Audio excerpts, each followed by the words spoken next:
Good afternoon, everyone. My name is David Breeden. I'm the senior minister here at First Unitarian Society.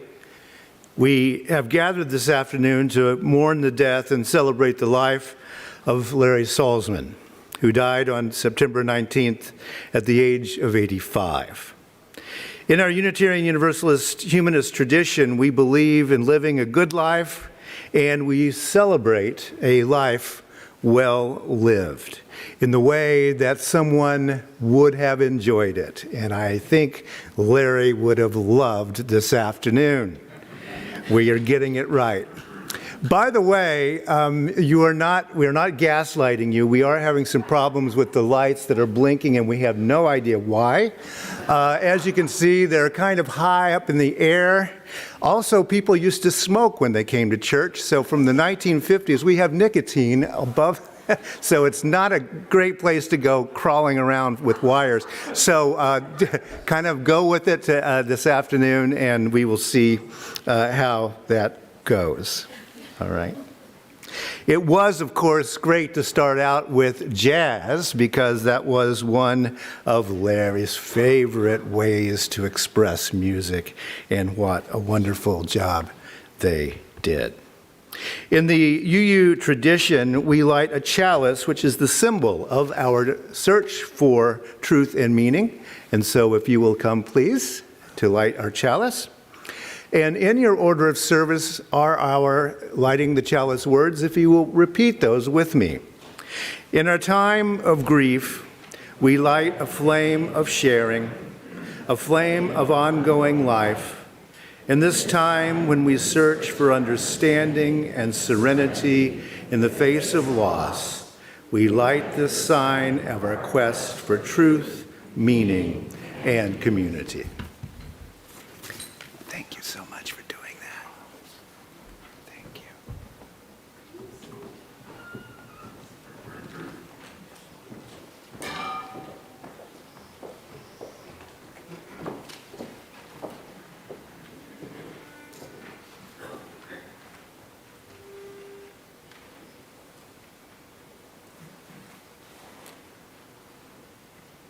Ye fleeting charms of earth, farewell, you springs of joy are dry. My soul now seeks another home, a brighter world on high. I'm a long time traveling here below. I'm a long time traveling away from home. I'm a long time traveling here below to lay this body down. Farewell from friends whose tender care has long engaged my love. Your fond embrace I now exchange for better friends above. I'm a long time traveling here below. I'm a long time traveling away from home. I'm a long time traveling here below to lay this body down. I'm a long time traveling here below. I'm a long time traveling away from home. I'm a long time traveling here below to lay this body down. To lay this body down.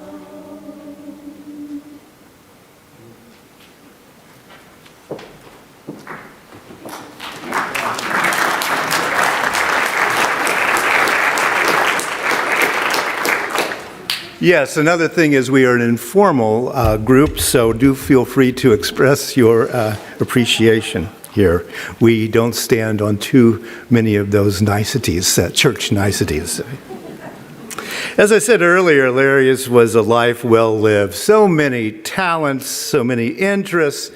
Editor, Associated Press photographer, sailing instructor, drummer, singer, reader, lover of witty conversations and witty emails, as I came to discover. He listened to our Sunday assemblies when he couldn't come in, and then we would exchange emails all week about, well, the literature I talked about, the ideas, and of course, the music. You saw the trio up here earlier. After their performance on one Sunday morning, he emailed saying, well, you'll be handling snakes in there next, which, knowing that I'm from the South, but no, we haven't quite gotten that Pentecostal yet, but we do like our hot music, that's for sure. Larry's way of living life reminds me of a quote from the German poet Rainer Rilke. He wrote this: "The great secret of death, and perhaps its deepest connection with us, is this, that in taking from us a being we have loved and venerated, death does not wound us without at the same time lifting us toward a more perfect understanding of this being and of ourselves." Rilke continues, "I am not saying that we should love death, but rather that we should love life so generously, without picking and choosing, that we automatically include life's other half, death, in our love. This is what actually happens in the great expansiveness of love, which cannot be stopped or constricted. It is only because we exclude it that death becomes more and more foreign to us, and ultimately our enemy. Our effort, I suggest, can be dedicated to this, to assume the unity of life and death. Death is our friend precisely because it brings us into absolute and passionate presence with all that is here and now, all that is natural, all that is love. Life always says yes and no simultaneously. Death is the true yea-sayer. It stands before eternity and it says, yes, end quote. Join me today in mourning the death and celebrating the life with the memories of Larry.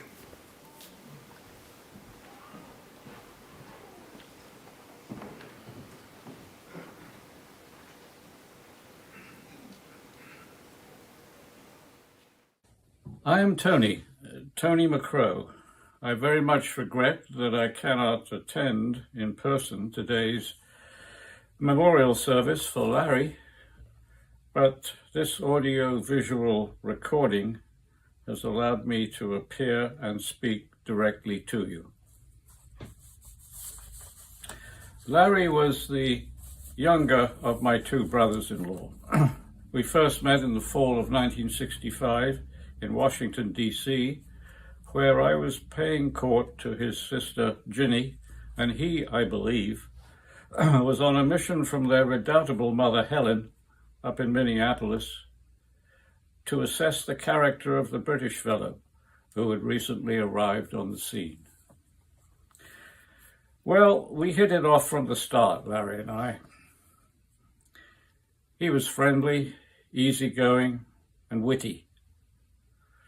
We quickly identified shared interests, high among them American jazz and British and European automobiles. He let me know he had a 1960 Porsche, to which by humdrum MG 1100, the four-door sedan of the mid-60s, not the desirable sports car, was no match, though he didn't say this. And jazz? "Ah, yes, jazz," he said. "What type?" "Oh," I casually replied, "traditional New Orleans and swing, Goodwin, Goodman, Basie, Ellington." Larry was dismissive, saying that in the US, bebop had long displaced my favorites in the current jazz canon. for it demanded greater feats of inspiration and extemporization and artistry, he said, or something like that.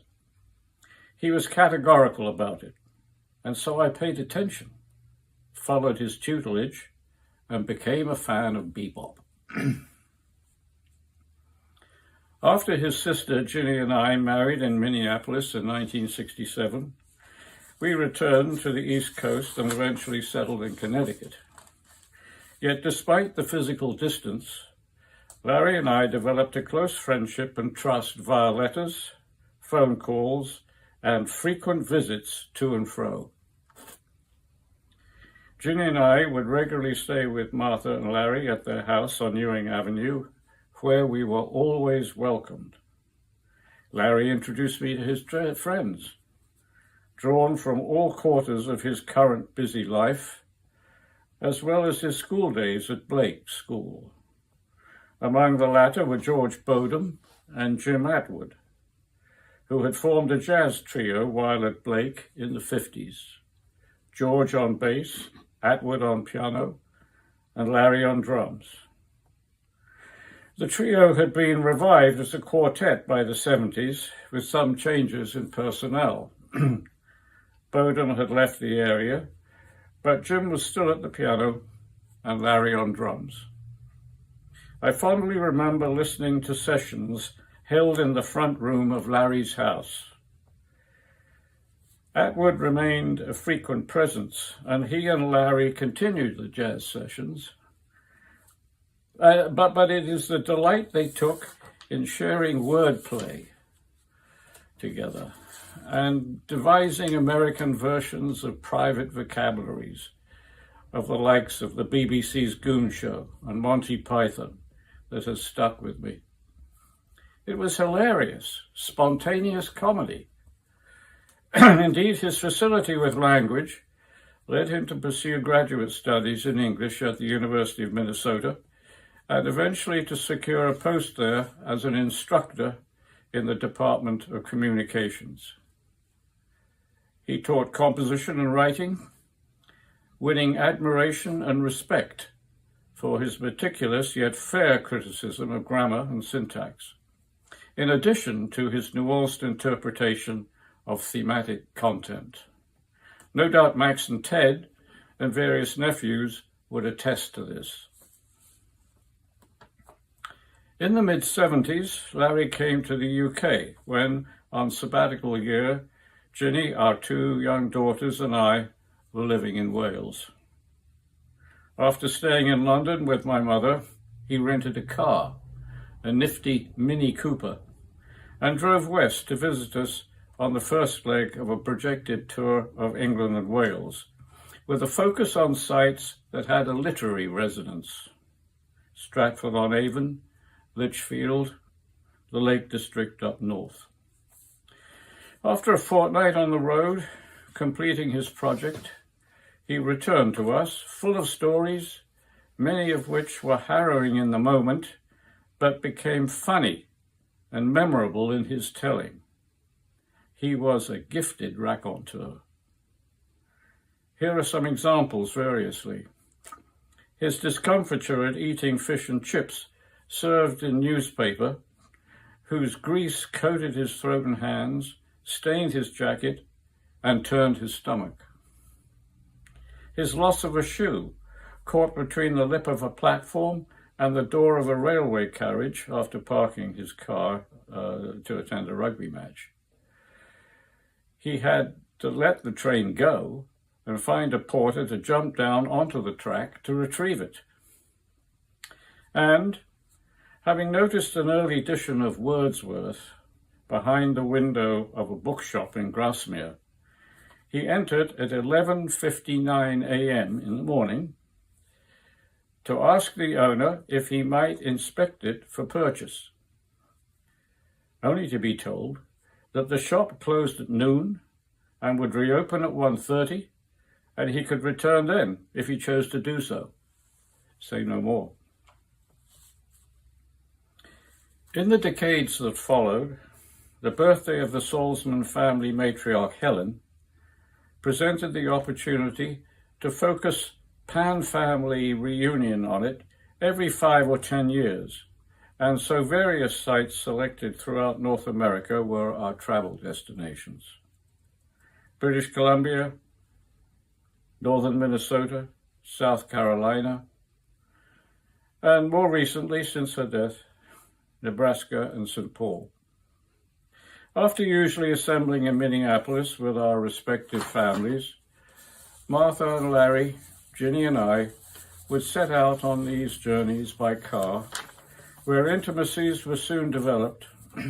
We became familiar with one another's foibles and quirks, likes and dislikes, interests and enthusiasms, and, it is fair to say, accepted them as part of a sympathetic relationship. Larry became immersed in any job or recreation he undertook, whether it was photography for Associated Press, interviewing candidates for Brown University, the Unitarian Church Choir, and, of course, the sailing school, to whose success he was devoted and which he carried with him on his cell phone wherever he might be. He needed things to be done right. He was mildly disappointed that I supported the Packers over the Vikings. The Packers were Ginny's team too, by the way. And so we rarely talked sports. Yet there was never any doubt that our political preferences coincided a few degrees left of center, and that we both found the atmosphere of lies and hatred now settled over so much of the media intolerable. In our many telephone conversations of the last few years, time was invariably taken up lamenting the decline of the value of truth and fact in civic and political discourse. Yet I'm happy to say that he lived long enough to view televised hearings of the January 6th committee, remarking to me that the unfailing civility shown by members of both political parties as they conducted their business offered a shining exception to the dark din so deafening elsewhere. In my experience of knowing him for 57 years, he was by nature approachable, ready to engage others in talk, whether friends, acquaintances, or strangers, having that enviable knack of quickly finding common ground and establishing a positive vibe, and letting people know he cared about them. He was never at a loss for words, nor hesitant to introduce topics for discussion, more or less esoteric, that happened to be on his mind. On the last trip we took as a foursome in 2016, a wonderful, joyous voyage on the Canadian Via Rail from Winnipeg to Vancouver, he was featuring his interest in Stoicism, a philosophy whose fundamental principles I had always found to be elusive. As he persevered with his analysis, I listened attentively and gained some clarity, though I regret to say it had vanished by journey's end. Our conversations would range over a variety of subjects, and sometimes we would even acknowledge to one another that we didn't truly know what we were talking about. Yet in fact, his talents were many and varied and real, and he enjoyed exercising them, as I was ever admiring of his discipline, his imagination and enthusiasm, his skill at carpentry, his ready sense of humor, and his fertile force of expression, which had its dramatic side and could take one by surprise. He made an invigorating, generous companion. Larry was an exemplary brother-in-law, and now he's gone missing. He no longer moves among us on this earth, except, of course, in the hearts and minds of his family and his legion of friends, where, I dare say, his memory lives on. So, hail and farewell, brother and dear friend.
I'll have the unenviable task of following that beautiful piece. If anyone has any jokes, I'd appreciate them. Thought about, never mind. Oh boy, if that doesn't make you cry, you gotta get your hearing checked. Thank you. Whew. I'm gonna read a poem by one of my dad's favorite poets, Billy Collins. I think it paints a comforting and somewhat compelling vision of what happens after we die, with a bit of a nod to humanism towards the end. The Afterlife by Billy Collins. While you are preparing for sleep, brushing your teeth, or riffling through a magazine in bed, the dead of the day are setting out on their journey. They're moving off in all imaginable directions, each according to his own private belief. And this is the secret that silent Lazarus would not reveal, that everyone is right as it turns out. You go to the place you always thought you would go, the place you kept lit in an alcove in your head. Some are being shot into a funnel of flashing colors, into a zone of light, white as a January sun. Others are standing naked before a forbidding judge who sits with a golden ladder on one side, a coal chute on the other. Some have already joined the celestial choir and are singing as if they have been doing this forever, while the less inventive find themselves stuck in a big air-conditioned room full of food and chorus girls. Some are approaching the apartment of the female god, a woman in her 40s with short, wiry hair and glasses hanging from her neck by a string. With one eye, she regards the dead through a hole in her door.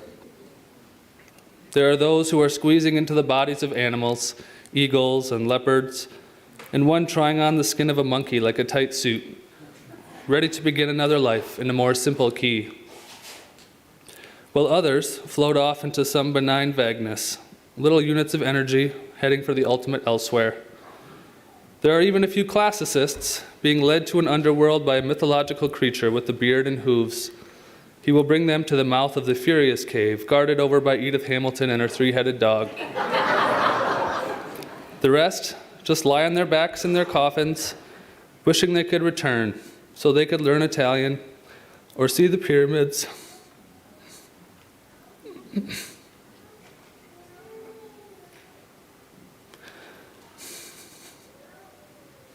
Or play some golf in a light rain. They wish they could wake in the morning like you and stand at a window, examining the winter trees, every branch traced with the ghost writing of snow. And some just smile forever on. I think my dad flicking the lights today is a sign that this might be a place he had in the alcove of his head with this beautiful music and all of his friends and family here. So, hi, Dad.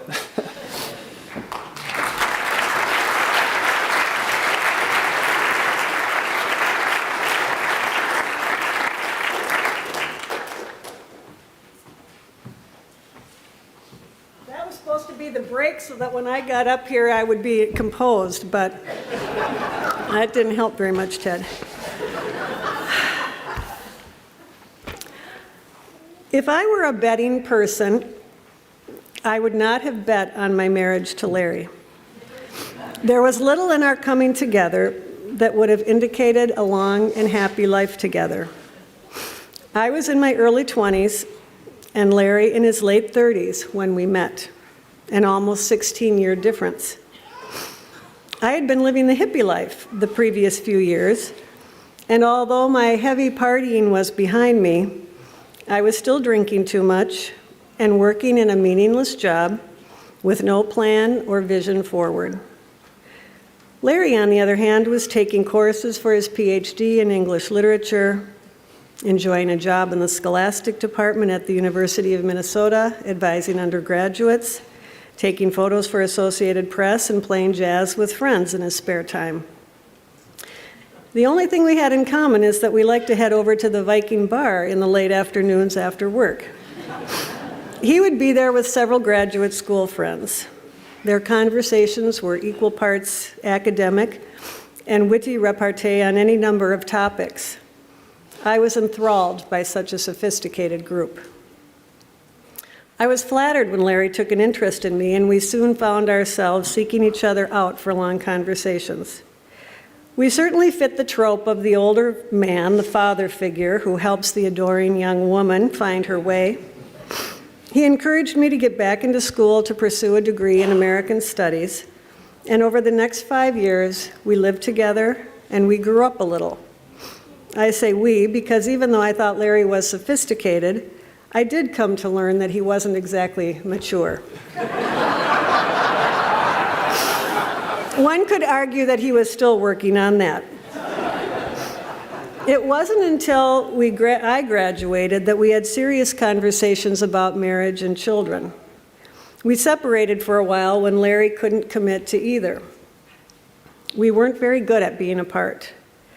Larry was not a risk taker. He liked to reason things through and weigh the pros and cons of any decision. It's hard to be rational about the benefits of children. And he didn't have, right? Before the fact, yeah. It's hard to be rational, or I just said that. And he didn't have the best role model for fatherhood, so he was scared. In the end, he chose to follow his heart and take the plunge. We married in 1979. 2 years later, Max was born. Larry's fears about not being a good father quickly faded. He was smitten and never looked back. Being a father to Max and Ted was his greatest joy. He thanked me often for pushing him towards fatherhood, which gave me the opportunity to say, "See, I was right." Larry and I chose sobriety when we decided to start our family, having come to recognize that our drinking was not healthy. That choice made all the difference in our lives together. In treatment, we engaged in rigorous self-examination. We learned to be honest about and take responsibilities for our behaviors and attitudes that were hurtful to others, and to accept and let go. Let's see here. I shouldn't have looked up that time. Of those things that were harmful to us. We were surprised to find that staying sober was easy. The hard part was the never-ending work to become better people. Having started our relationship under the influence, we had to start over when we took the crutches away. It wasn't always smooth sailing, but we were committed. We often looked back and marveled that we made it through. I'm forever grateful that Larry was willing to do that work with me. Larry had an incredibly curious intellect and often impressed me with his latest passion. A few years ago, he became interested in the idea of intimacy. He wanted to ask everyone he knew to share their definition of intimacy. The boys and I love to mimic the imagined expressions on the faces of those he accosted with his question. But I think I know what intimacy is after so many years in a relationship with the same man. It means being willing to share yourself completely with another. And Larry did that with his family and close friends. He shared his not-so-great parts, his opinionated, prideful, hot-tempered, and stubborn side. He was open about his insecurities and hurts that evolved from his young life. His frequent moves and his childhood struggles with his weight shaped his self-image and his approach to others. He protected himself from hurt by being funny and self-reliant. He also shared his best self, his wit, his warmth, and his fierce loyalty to and protectiveness of those he loved. Max and Ted, their wives and children, and I could not have had a better cheerleader and supporter than Larry in any endeavor we wanted to take on. Everyone who came to know Larry well knew that in spite of his occasional gruffness, the real man was sensitive, reflective, and always seeking beauty in literature, art, and particularly music. The intellectual I fell in love with at the Viking Bar turned out to be so much more interesting and complex than I realized. So, in spite of the long odds, our marriage of nearly 43 years did work out, sometimes through sheer force of will, but mostly because we both believed that that odd couple who sauntered up to each other at the bar so many years earlier were on to something good.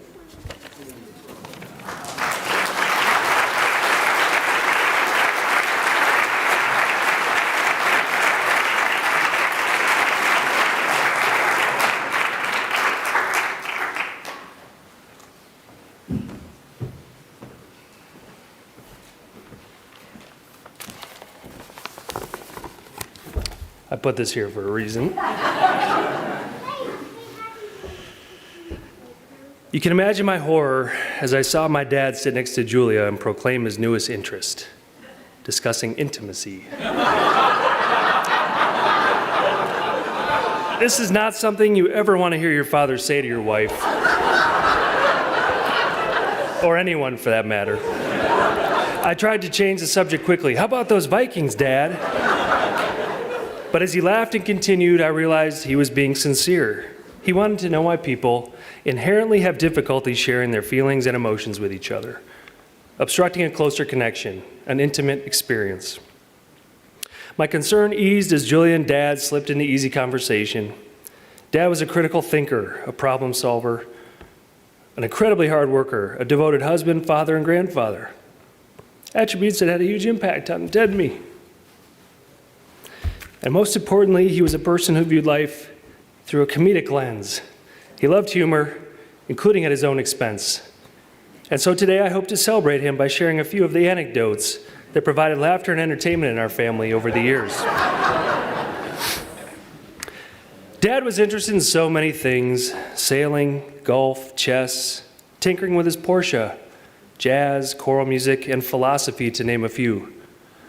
Later interests included emailing companies with product improvement suggestions,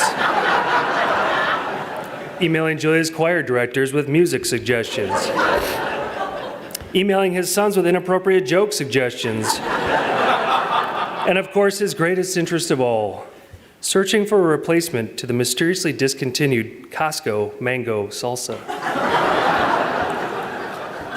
His sons failing out of college would not have been an equal disappointment to Costco removing this beloved salsa from their shelves. Dad was crestfallen. There didn't seem to be a food he wouldn't put it on.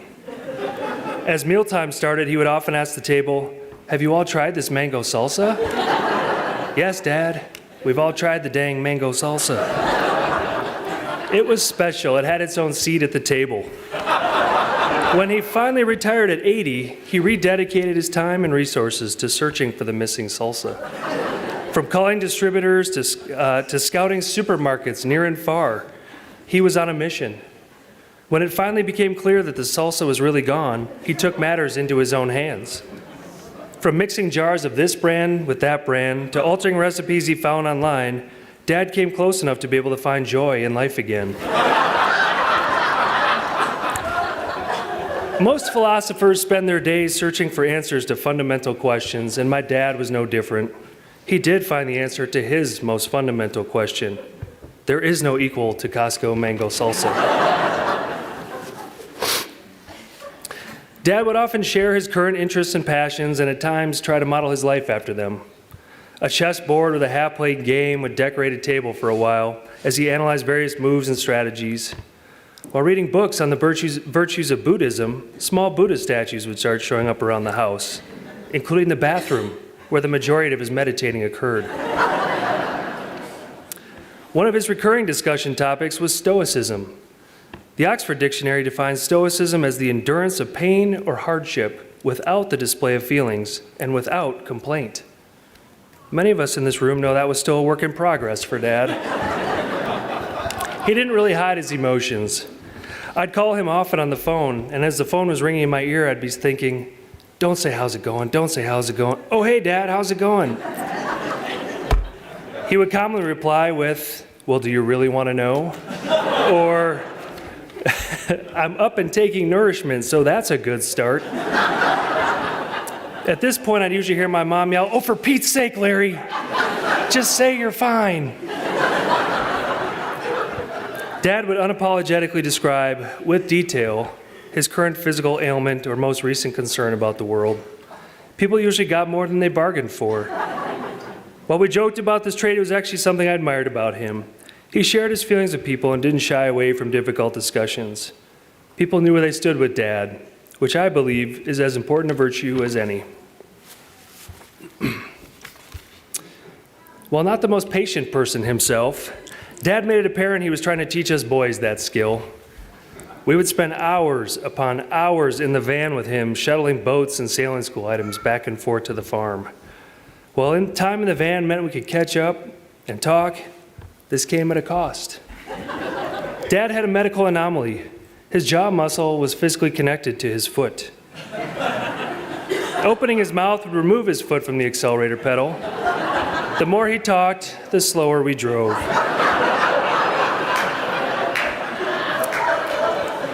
I loved talking with him, but I would often wait to converse until we were almost home to avoid the inevitable honking of passing cars. Dad had a unique way of interpreting speed limits.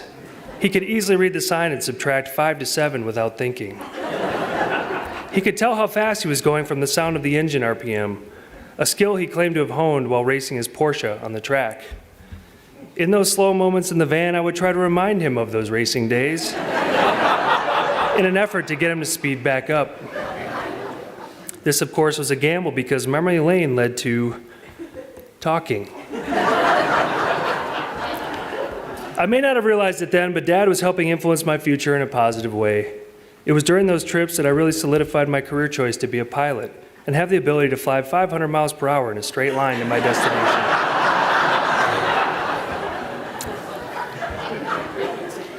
Dad loved to laugh and often had his own stories. So much so that by the time he delivered the punchline, we could barely understand what he was saying. I loved imagining the scene of one of his favorite childhood tales. While his parents were hosting a dinner for a 2-star naval general at their house with his wife, a young Larry graciously offered to hold the chair for the general as he sat at the table, garnering impressed and happy glances from his parents. As the general began to sit, Dad promptly pulled the chair out from underneath him, causing him to fall and hit his chin on the table along the way. Can you imagine? Dad would laugh loudly while telling the story, perhaps glossing over the serious trouble he was in as a result. Finding humor in any situation was my dad's specialty. This was even true as he lay in the hospital bed on his last day. Having gone through so much, he was exhausted mentally and physically. As we stood around him crying and telling him how much we loved him, I noticed his lip was quivering. I leaned down thinking he was going to pass along some sage advice or an important life lesson. Dad, are you okay? Do you want to tell us something? He shook his head and said, I'm just trying to think of a joke. In these past few years, Dad enjoyed spending time with his grandchildren. They liked going to the park or on a walk, sailing on Made Makaska, and banging on the drum set. And of course, he shared their most common fascination, anything related to going to the bathroom. Good job going potty, Frankie, was often followed by Dad saying, well, what about me?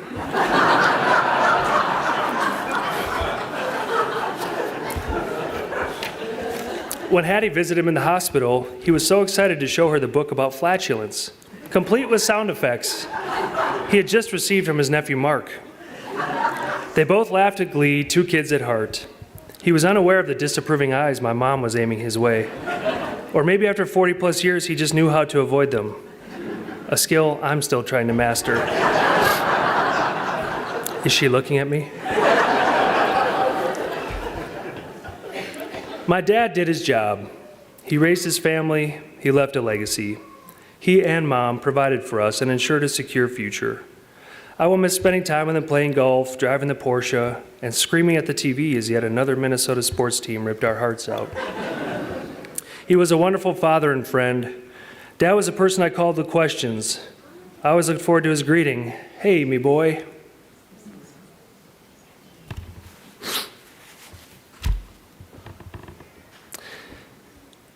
I hold dearly the many ways he mentored us over the years. He led by example, and he taught us to see things through and finish the job. He let us work with our hands and be involved. He expertly modeled the trait he held dearest, frugality. Yet another skill I'm still trying to master. Dad's memory will live on through our laughter and storytelling. And Dad, I know the torch has been passed, and I'll do my duty as a Salzman to hold companies accountable for their poorly designed milk cartons or excessive product packaging. And of course, I'll continue searching for the perfect mango salsa. Thank you.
It Is Enough by Anne Alexander Bingham.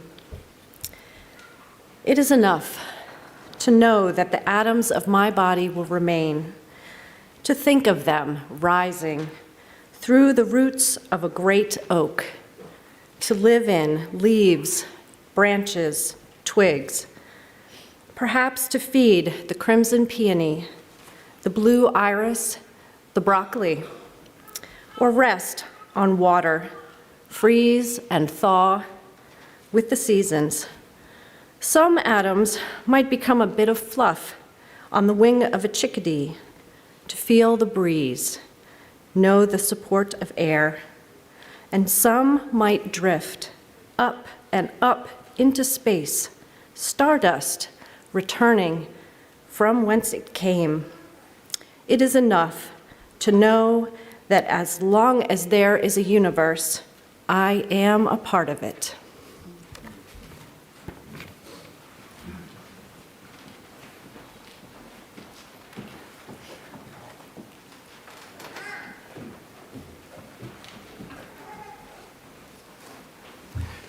Thanks for reading that poem. It was written by a physicist, but I think for many of us humanists, that makes a great deal of sense about where we see ourselves in the afterlife.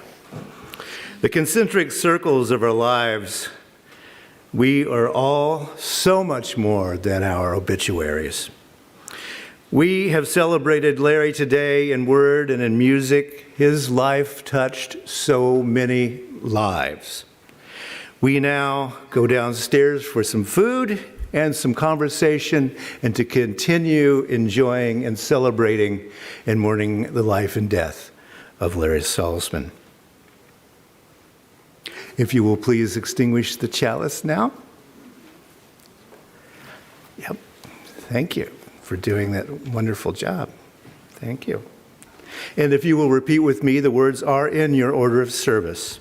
We extinguish this flame, but not the light of truth, the warmth of community, or the fire of commitment. All of these we carry in our hearts and in our minds until we are together again.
Family exit first, and please join us downstairs for more memories of Larry.